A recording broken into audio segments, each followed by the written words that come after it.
Good afternoon, LendIt Fintech community. I'm Joy Schwartz, president of LendIt Fintech. I have the pleasure of being here today with Ethan Clark, regional vice president of LAC for Backbase. Ethan, thank you so much. Joy, thank you for having me. It's a pleasure. I'm super excited to get to know Ethan better today in the lead up to our LendIt Fintech LatAm event that's happening this December 7th and 8th in Miami. It's our return to in-person events for the Latin American fintech and banking community. And this is our opportunity to take a peek under the hood of the car and get to know Ethan and Backbase just a little bit better before we meet in person. So Ethan, to get our conversation started today, I had a lot of fun reading up on you prior to today's chat. And I was really surprised to learn how much time you spent in the Navy before entering the technology industry. Can you give our listeners a little bit of background on your kind of time in the Navy and how it prepared you for what you do today? Yeah, that's a great question. Interestingly enough, I joined the Navy about a week after my 16th birthday. Many people are shocked by that. It required my parents to sign some documentation that would allow me to enter the military service before the age of 18. But it was something I was really passionate about. And some of the experience that I took away from the Navy applies very directly to what I experience in the technology field today. In my particular case, I specialized in nuclear power, and above and beyond simply being, a geeky nerd who loved math and science, something that I took away from that experience is that nuclear power was a disruptive technology that was applied to an industry that was millennium old. And the idea that you could take new disruptive technology and even in a mature, evolved, well-refined space, create revolutionary change was appealing to me. And that's applied throughout the course of my career, even here at Backbase. Very interesting.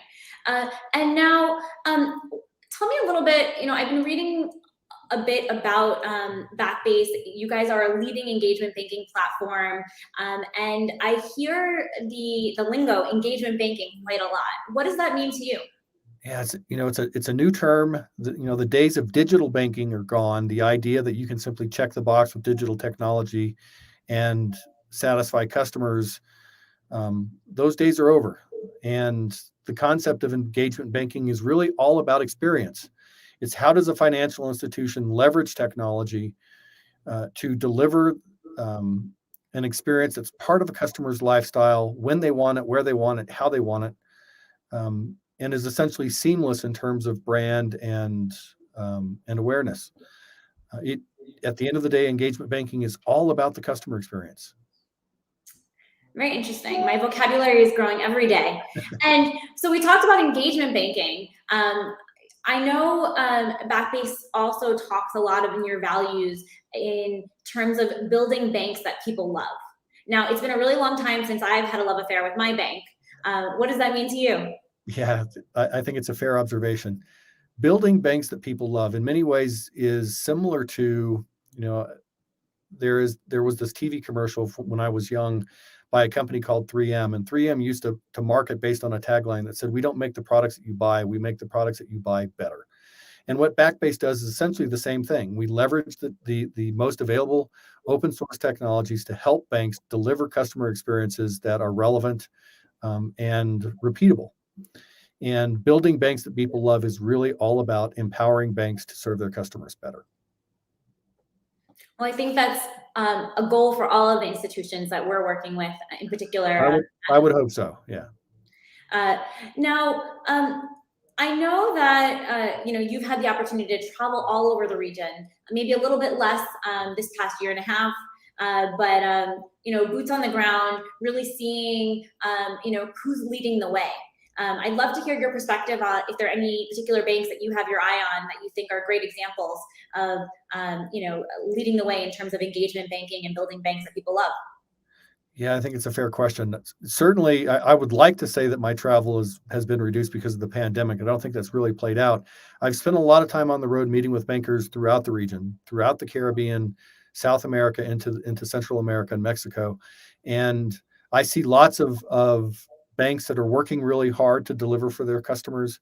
I do see some banks that stand out. Now, as I look across the region, I tend to create a couple different buckets just for the sake of allowing me to understand it better. And the first bucket that I usually start with is state-owned banks.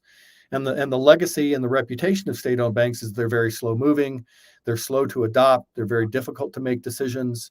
They don't necessarily deliver the types of cutting edge of experiences that you would expect from with state-owned banks. But I do see some examples of banks, state-owned banks, that are actually standing out among their peers. Most notably, Banco de la Nación in Peru, that's leveraging technology to drive financial inclusion for Peruanas. And it's very impressive to see how much they've adopted this agile digital mentality, even within the sphere of a state-owned bank.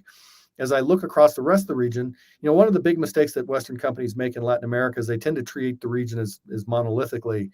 All countries, all cultures are the same. And I'm not going to repeat that mistake here. I'll tell you, as I look across the region, there are examples in Mexico. For example, Banorte, among the top 5 largest banks in Mexico, Banorte is the only one that's actually truly Mexican. And they're competing every day with banks that are foreign-owned subsidiaries. And they have to find some way to counterbalance the built-in advantage that comes from those larger parents. And I think Banorte is doing a very good job of driving digital transformation, driving financial inclusion, and doing it in a way that allows them to compete more effectively. And then you have on the opposite side of South America, you have banks like Itaú, which are very large, very well established, very complex, but have a digital-first leadership team that are working really hard to be nimble, agile, and to move at the speed of the customer, despite the fact that they're the largest bank in Latin America. And then in Central America, you have regional banks like ProMedica that are leveraging digital technology to level the playing field and allowing them to compete with larger brands and larger logos in a way that 10 years ago they would not have been able to do. Thank you for a really diverse range of companies that we can look up to and look for examples, as I know we're all navigating different scenarios. And as you said, it's really hard if you're trying to compare apples to oranges. It just doesn't work. Now, I'd love to continue the conversation and hear a little bit more. I know you're constantly on the ground meeting with potential customers, maybe some banks that aren't quite as advanced when it comes to digital innovation and engagement banking. What are the most common challenges that your customers are asking you for help with? Man, that's a great question, because the answer is really tied to how I see banks in some ways approaching it, not necessarily in the right way. More often, when banks get to this point where they recognize they need a particular form of technology, someone from within the business, from within the bank, raises their hand and says, "We're really interested in doing X." They give a list of requirements to their procurement teams and to their IT teams, and they start with RFIs or RFPs. And the downstream effect of that is it creates essentially a checklist of things that they want to do. It's very static. And those procurement teams and those IT teams simply do the best that they can to go satisfy the requirements that have been identified by the bank. But what I'm learning, and certainly what experience has taught me, not just in Latin America, but across Asia and the rest of the world, is it's not about a list of features or pieces of functionality. The most important thing that a bank needs to consider is the solution that allows them to move the fastest. It's about speed to market and speed of response, because customer expectations and requirements are evolving rapidly.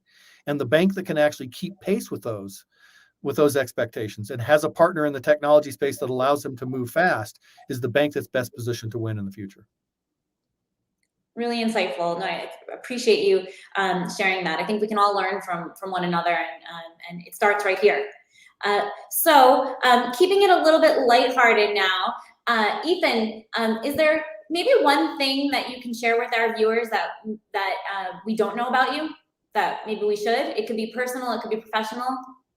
Well, I'm assuming that this is a family friendly program, and so I'll keep it clean. But I think the one thing that stands out is, given the way society runs today, is that my wife and I are the parents of 8 children. And I don't run across many friends or peers that are dealing with families of that size. But it does give me a unique perspective of scale that applies even in the business world. Amazing. Well, if you can prioritize and keep your business at home operating smoothly, then I'm sure that says a lot about how you're engaging with your customers as well. Well, it's all about keeping sanity, right? I think that's the measure of success in my eyes. And now, one other question that I would love to hear from you. We're about to approach 2021, coming to a close, entering the new year. It's a great time for reflection. Are there any partnerships that you have worked on this year that you're especially proud of, that you'd care to tell our community about? Yeah, certainly in our particular business, given the diversity of the banks with whom we do business, we have a long list, a wide array of partners with whom we do business and we work with to deliver for our customers. But the one that today has me the most excited is the recent announcement we made about our partnership with Microsoft.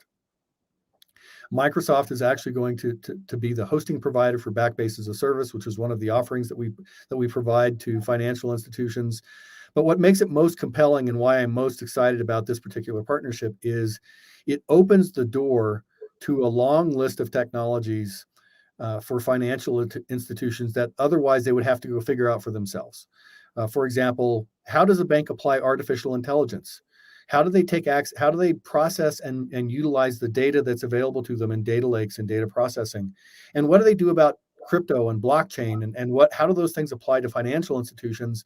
This partnership with Microsoft makes it possible for financial institutions through Backbase as a service to access all of those technologies through a long list of experts in those particular fields that allows banks to accelerate and adopt best practice without having to make the mistakes that others have made. Wow, that's really exciting. I really appreciate you taking the time to tell us about it. Now, I know our time together is coming to a close, but before we wrap up, I'd love to hear what's the one thing that you're most excited about as we prepare to meet in person in Miami, December 7th and 8th at LendIt Fintech LatAm. Yeah, after almost 2 years of being under lockdowns and mask mandates and vaccination mandates and all of these things like that, I think just the ability to meet face to face, to hug friends that I haven't seen in a while, to get back to living our lives in person is exciting to me, and I really look forward to the event in December. Oh. Well, thank you, Ethan. It's been a pleasure to just start the process of getting to know you. I can't wait to meet you in person in Miami, and I hope our community will be there with us. Thank you, Ethan. Thank you, Backbase, for joining us. And with that, it'll be a wrap, and see you in Miami. Joy, thank you for the time. It's been a pleasure. Thank you.